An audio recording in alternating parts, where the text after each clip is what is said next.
Hello বন্ধুরা, তো চলে এসে আবার একটি বিশেষ গুরুত্বপূর্ণ আপডেট নিয়ে। তো আপার প্রাইমারি যে কেস হাইকোর্টের ডিভিশন বেঞ্চ থেকে রায় পাওয়ার পর এখনও পর্যন্ত যে রিক্রুটমেন্ট বোর্ড তারা কিন্তু কোনো লিস্ট বার করেছিল না।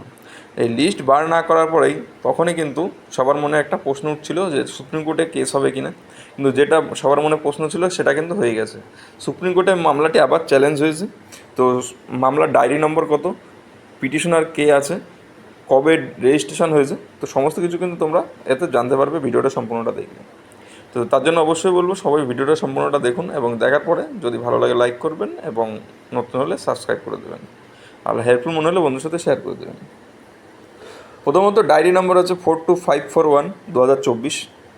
তো রাজীব ব্রহ্ম অ্যান্ড আদার্স আরও তার সাথে বেশ কিছুজন মিলে এই কেসটি করেছে সুপ্রিম কোর্টে।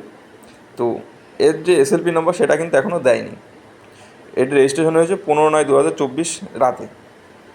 তো এটা গেল যে রেজিস্ট্রেশন ডেট। আর পিটিশনার যে রাজীব ব্রহ্ম আছেন তিনি কিন্তু তার যে অ্যাডভোকেট আছেন তিনি কিন্তু আছেন শুভাশিস ভৌমিক।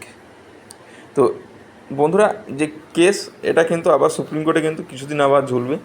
তবে ডিভিশন বেঞ্চের যে রায় সেটা কিন্তু যে সমস্ত চাকরি প্রার্থীরা পেয়েছিল তাদের মুখে একটা হাসি ফুটেছিল, কিন্তু যখনই সেটা আবার যে চলে গেল ইয়েতে, তখন কিন্তু সবার জন্য আবার সেই একই আবার ওয়েট করো কবে আবার সুপ্রিম কোর্ট জাজমেন্ট দেবে, তার পরবর্তীতে কিন্তু এই রিক্রুটমেন্ট হবে।